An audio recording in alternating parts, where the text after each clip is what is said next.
Saudações, alunos do curso Pentágono, bem-vindos a mais uma aula de Direito Penal, parte geral. Hoje nós vamos falar do tema da culpabilidade. O que significa culpabilidade? Esse sufixo "dade" vem de condição de. Portanto, culpabilidade seria condição de culpa, condição de culpável. A palavra culpabilidade no direito penal ela pode ser analisada sob três ângulos jurídicos distintos. Que ângulos seriam esses? Culpabilidade como princípio. O que é o princípio da culpabilidade? É um princípio que impõe a subjetivação da responsabilidade penal, proscrevendo, portanto, a responsabilidade penal objetiva. O direito penal não se pune um mero processo de causalidade lesiva ao bem jurídico, mas um nexo de causalidade individualizado por meio de dolo e culpa do sujeito. Então, culpabilidade é um princípio constitucional implícito que demanda a subjetivação da responsabilidade penal. Então, é um esquema principiológico de organização do direito penal. 2. Culpabilidade pode ser entendido como fundamento da pena. Culpabilidade é uma circunstância judicial negativa do artigo 59 do Código Penal. O juiz, quando fixa a dosimetria da pena, ele analisa diversos vetores, entre os quais a culpabilidade, o maior índice de reprovabilidade do sujeito que concorre para a prática do fato.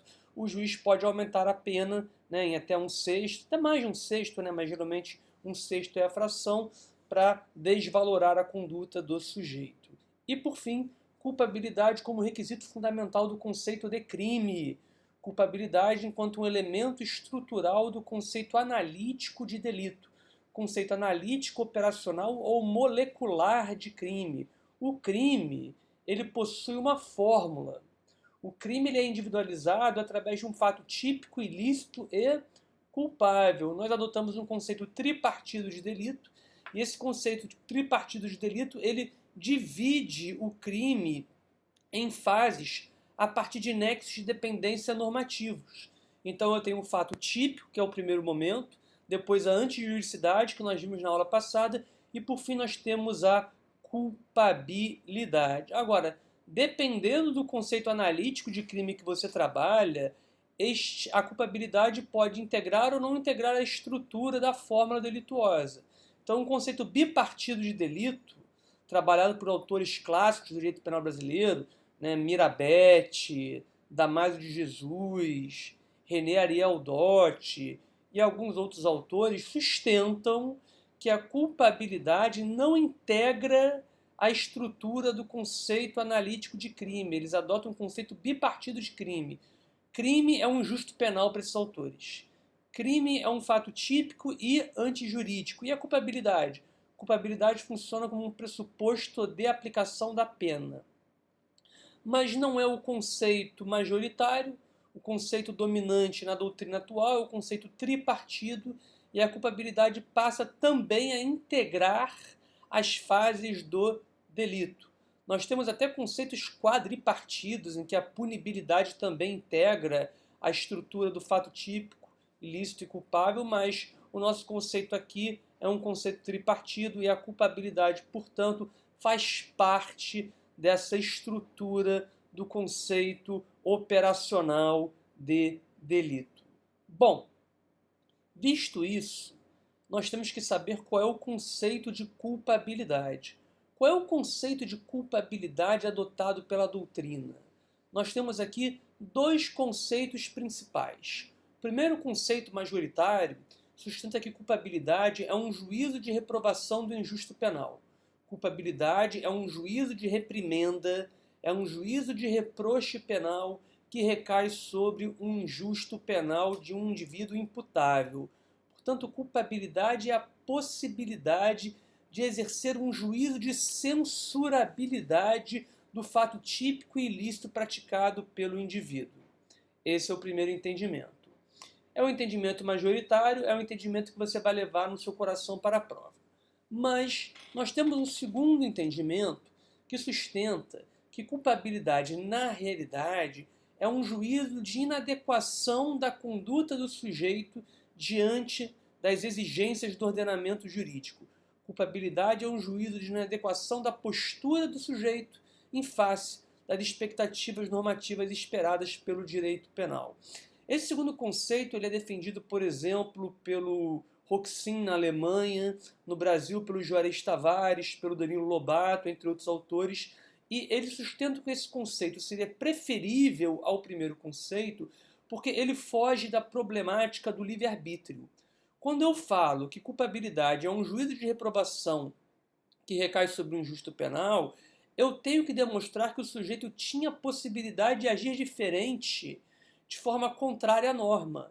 E nós sabemos que a demonstrabilidade do livre-arbítrio é algo empiricamente muito difícil de ser demonstrado. Como é que eu provo que o ser humano possui verdadeiramente autonomia moral para decidir entre o certo e o errado? Livre-arbítrio é um conceito metafísico, é um conceito que a filosofia vai buscar demonstrar. Mas hoje, sobretudo, as correntes neurocientíficas demonstram cada vez mais que nós não possuímos esse livre-arbítrio para decidir. Talvez livre-arbítrio na esfera do microcosmos. Vou usar uma roupa amarela, vou usar uma roupa azul. Vou comer sushi, vou comer pizza. Agora, você não tem livre-arbítrio para as decisões maiores. Todos nós vamos, eventualmente, trabalhar, vamos ter filhos, vamos seguir com toda uma superestrutura egóica social. Então, a partir do momento que nós somos integrados à sociedade, desde a nossa primeira infância, nós já somos conformados por normas sociais que vão determinar certos comportamentos. Isso do ponto de vista social. Do ponto de vista biológico, nós temos hormônios, nós temos o inconsciente, nós temos uma série de estruturas psíquicas que retiram a nossa capacidade de ação livre. Então, existe verdadeiramente a possibilidade de livre-arbítrio para decidir favoravelmente ou contrariamente ao injusto penal? É a discussão que existe hoje no estudo da culpabilidade. O segundo conceito, ele prescinde do conceito de livre-arbítrio.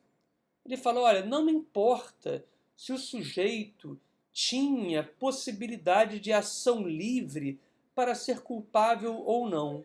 Basta que ele seja capaz de dirigibilidade normativa. Basta que ele seja capaz de ser destinatário da lei penal. Se o sujeito tiver capacidade para ser destinatário da lei penal, isso é suficiente. Basta que ele possa sentir o apelo normativo para cumprir o certo ou o errado. Isso é suficiente para a aplicação do direito penal. Se ele tem livre-arbítrio ou não, não me importa. Eu só quero saber se ele tem capacidade cognitiva mínima para ser destinatário, para ser cidadão do direito penal. Então, esse segundo conceito seria melhor que o primeiro conceito em razão de fugir da problemática do livre-arbítrio. Então, nós vamos adotar dois conceitos para a prova. Primeiro conceito, majoritário. Culpabilidade é um juízo de reprimenda, é um juízo de reproche, é um juízo de reprovação que recai sobre o injusto penal. 2. Culpabilidade é um juízo de inadequação da postura do sujeito diante das exigências esperadas pelo direito penal. Agora, a evolução da culpabilidade. Como é que a culpabilidade ela foi sendo transformada ao longo da história do direito penal? Nós primeiro temos que pensar no conceito de culpabilidade do sistema causalista de delito. No sistema causalista de delito, nós temos um conceito de culpabilidade puramente subjetivo. Culpabilidade para os autores causalistas era uma descrição psíquica que ligava o sujeito ao fato. Culpabilidade era a individualização da subjetividade do indivíduo que ligava o autor ao fato penal. Não havia ainda a natureza da censurabilidade do comportamento na ocasião da culpabilidade. Culpabilidade era a própria definição de dolo e culpa. Culpabilidade era a causa da imputação da ação voluntária ao indivíduo. Esse conceito de culpabilidade puramente subjetivo tinha, por outro lado, um conceito de injusto puramente objetivo. No sistema causalista, o injusto era simplesmente a descrição positiva do processo de causalidade lesiva ao bem jurídico. No causalismo, como nós estudamos na aula de teoria da ação, não havia elementos subjetivos condutores da vontade do indivíduo. No causalismo, o fato típico era puramente objetivo, individualizado por meio de elementos modais de tempo, forma, lugar, forma de execução e daí em diante. E a culpabilidade, o elemento puramente subjetivo. Então era como se fosse um círculo, e esse círculo dividido ao meio. De um lado, os elementos subjetivos do crime, de outro lado, os elementos subjetivos do delito identificados na culpabilidade. Esse conceito de culpabilidade, ele acabou sendo falho, ele não foi aproveitado, porque ele não conseguia explicar na culpabilidade duas estruturas importantes, que seriam a culpa consciente e a inexigibilidade de conduta diversa. Vejamos primeiro a culpa consciente. Se culpabilidade pode ser descrito como a individualização dos elementos subjetivos da vontade do indivíduo, como explicar a imputação da culpa consciente, da culpa inconsciente, perdão, como explicar a imputação da culpa inconsciente, que é justamente a ausência de representação do sujeito sobre o resultado. Então, se culpabilidade para o sistema causalista é a descrição subjetiva da vontade do agente, como explicar a culpa inconsciente em que não há representação da violação do dever de cuidado do indivíduo para a causação do resultado?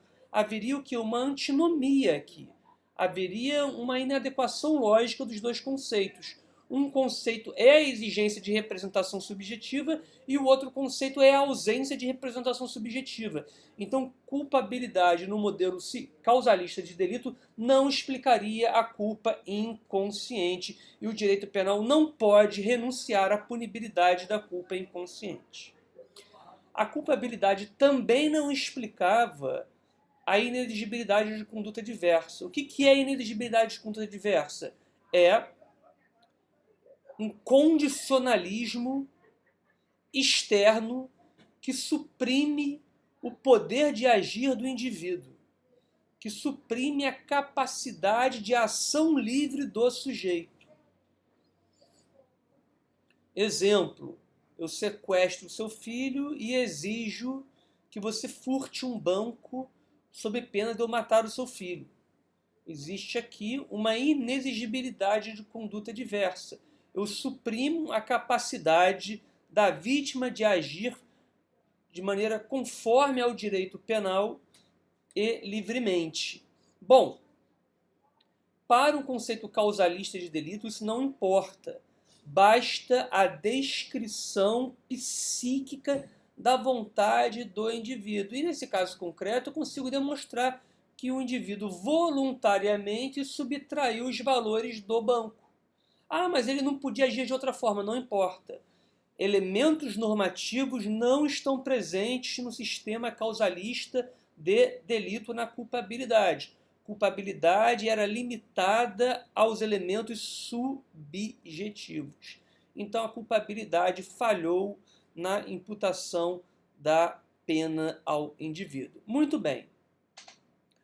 Surge um novo modelo, o modelo neocausalista de injusto penal, e nesse sistema neocausalista de injusto penal, a culpabilidade passa a ser psicológico-normativa ou uma culpabilidade complexa. Como é que é o esquema aqui? Nós temos um injusto objetivo, um injusto penal ainda imputado por meio da causalidade física, mas a culpabilidade, além do dolo e da culpa do sujeito, passa a ser acrescida da imputabilidade e da reprovabilidade enquanto elemento normativo de censura do fato. Isso vai surgir mais ou menos em 1907, a partir da obra de Frank, e Frank vai identificar que, no caso do Leinenfeger, que caso era esse? Um determinado indivíduo que trabalhava numa fazenda tinha que levar a diligência à cidade. Mas ele sabia que o cavalo condutor da diligência ainda não estava preparado para aquele tipo de travessia, ele ainda não havia sido domesticado, mas o proprietário da fazenda não quis saber e determinou que ele levasse o cavalo sob pena de ser demitido. O condutor levou o cavalo e aconteceu no meio do caminho um acidente. O cavalo acabou causando lesões corporais num transeunte. Ele foi levado a julgamento e alegou o seguinte: olha, eu sabia que o cavalo não estava preparado, mas eu não pude agir de maneira diferente porque eu fui constrangido pelo proprietário da fazenda a levar o cavalo sob pena de demissão. Era isso ou a subsistência da minha família. Então, o que ele está alegando? Que a anormalidade de circunstâncias pode suprimir a ação livre do indivíduo na sua tomada de decisão. E isso deve ser identificado na culpabilidade. Culpabilidade deixa de ser um elemento subjetivo descritivo e passa a ser um elemento de reprovação a partir da norma. Que norma é esta? A reprovabilidade. A anormalidade de circunstâncias, no caso concreto, é um elemento que retira a capacidade de ação livre do sujeito no exercício da sua vontade final. Então, culpabilidade passa a ser complexa. Além dos elementos subjetivos de dolo e culpa, nós temos elementos normativos da reprovação. Agora, o sistema neocausalista de culpabilidade também não logrou êxito na teoria do delito. Por quê? Bom, primeiro, ele mantém um injusto objetivo. E nós vimos na aula de teoria da conduta que o injusto objetivo não consegue responder aos problemas da tentativa, não consegue responder a uma série de problemas que só uma teoria finalista de delito consegue propor. Então, o injusto puramente objetivo apresentava falhas. Não respondia à tentativa, não conseguia explicar também a omissão, era um modelo de conduta insuficiente. E na culpabilidade, nós temos um modelo de dolo chamado de dolos malos. Esse elemento subjetivo da culpabilidade do dolo não era um dolo natural, mas sim um dolo contrário ao direito penal. Age dolosamente o sujeito que atua com consciência e vontade de praticar uma conduta sabidamente contrária ao direito. Então é um conceito normativo de dolo, um conceito que demanda o conhecimento atualizado da ilicitude por parte do sujeito. Isso criava alguns problemas, porque em situações em que o sujeito agia sem conhecimento do direito, haveria ausência de dolo. E isso era muito grave, sobretudo para alguns grupos que atuavam com uma cegueira jurídica. Por exemplo, vamos imaginar que um chapéu cai no chão e o indivíduo olha, pertence a uma comunidade que não tem o conceito de patrimônio, aquele chapéu agora é meu porque eu achei na rua. Essa pessoa não agiria dolosamente, porque apesar de ter consciência e vontade de subtrair o chapéu, não consegue compreender que aquela ação é antinormativa e contrária ao direito. Então nós vamos ter o problema do conceito de culpabilidade ao trabalhar aqui com dolos malos. O que acontece então?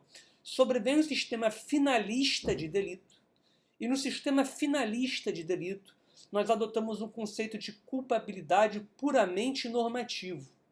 O que é culpabilidade para o sistema finalista de delito? Culpabilidade é um juízo de reprovação do fato, através da imputabilidade, do potencial conhecimento da ilicitude do fato e da inexigibilidade de conduta diversa. Reparem que no conceito puramente normativo de culpabilidade, todos os elementos subjetivos que integravam a culpabilidade são retirados de dentro da culpabilidade e passam a integrar o injusto penal. Portanto, o injusto penal torna-se complexo, com elementos objetivos descritivos da causalidade e elementos subjetivos descritivos da vontade.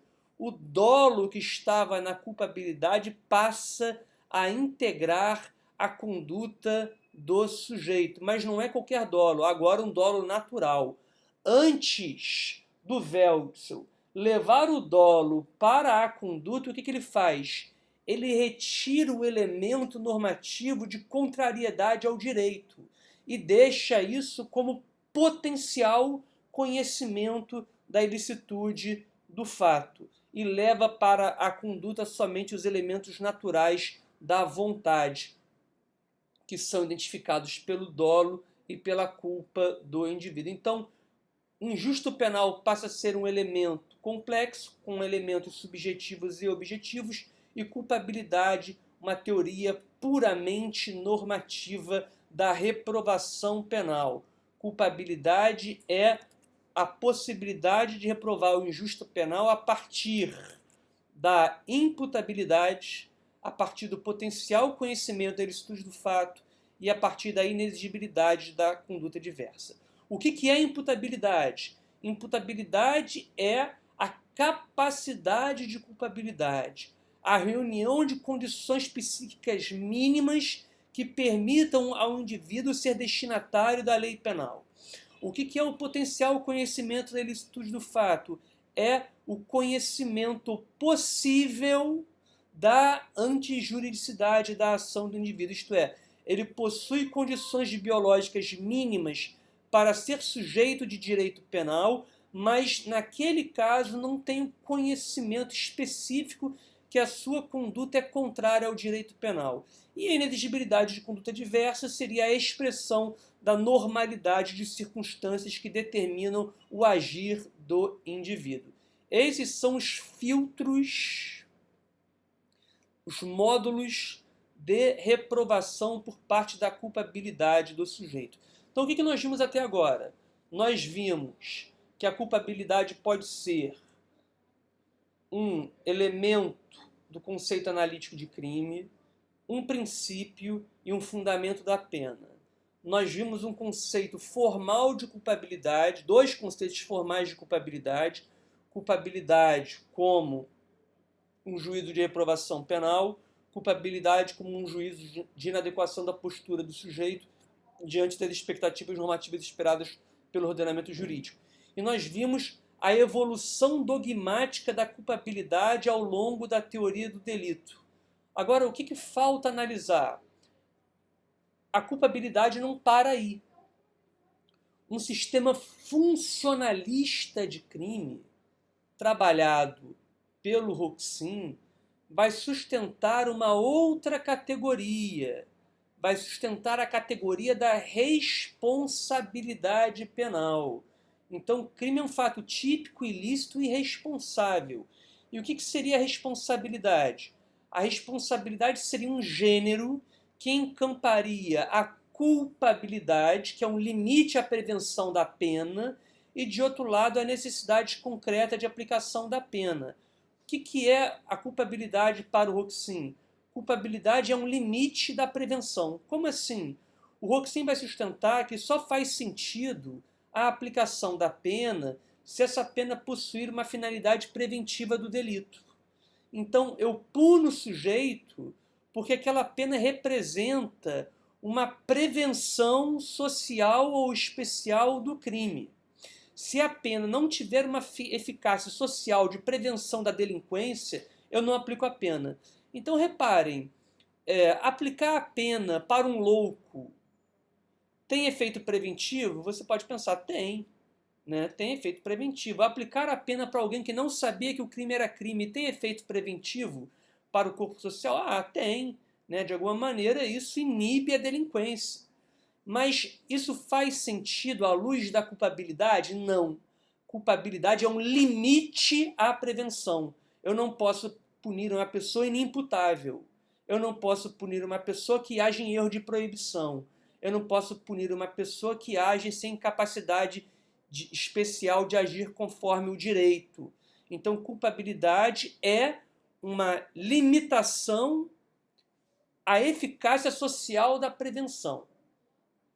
E mais do que isso, além da culpabilidade, concretamente aquela pena deve fazer sentido para o direito. Então vejamos, a pessoa acaba de praticar um furto.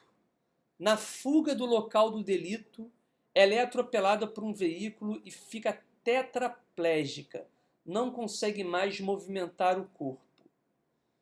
Faz sentido a aplicação da pena para a prevenção da delinquência de um ladrão que está tetraplégico, 4 anos de prisão pelo crime de furto?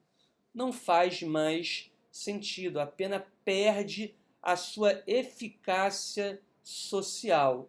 Então, para o Roquesim, a responsabilidade seria a junção da culpabilidade enquanto limite da pena e a necessidade concreta de prevenção penal para a habilitação da pena, a categoria da responsabilidade. O Jacobs vai pensar numa culpabilidade diferente, vai pensar numa culpabilidade como infidelidade ao direito penal, um conceito que a culpabilidade seria a possibilidade de restaurar a validade da lei penal violada por meio da pena, porque o sujeito foi infiel ao direito penal. Então, culpabilidade enquanto infidelidade ao direito penal, e deve ser restaurada a norma penal para restaurar o sentimento de confiança social abalado pela prática de um delito por parte do sujeito.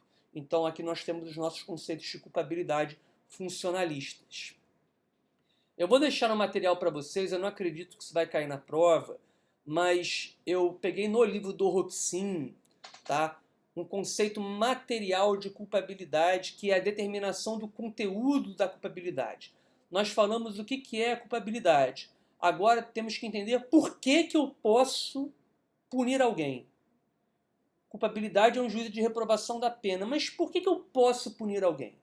Qual é o fundamento material da culpabilidade? Por que o Estado tem autorização para habilitar a pena e reprimir o injusto penal praticado pelo sujeito? E a Roxin vai desfilar uma série de teorias. Tá?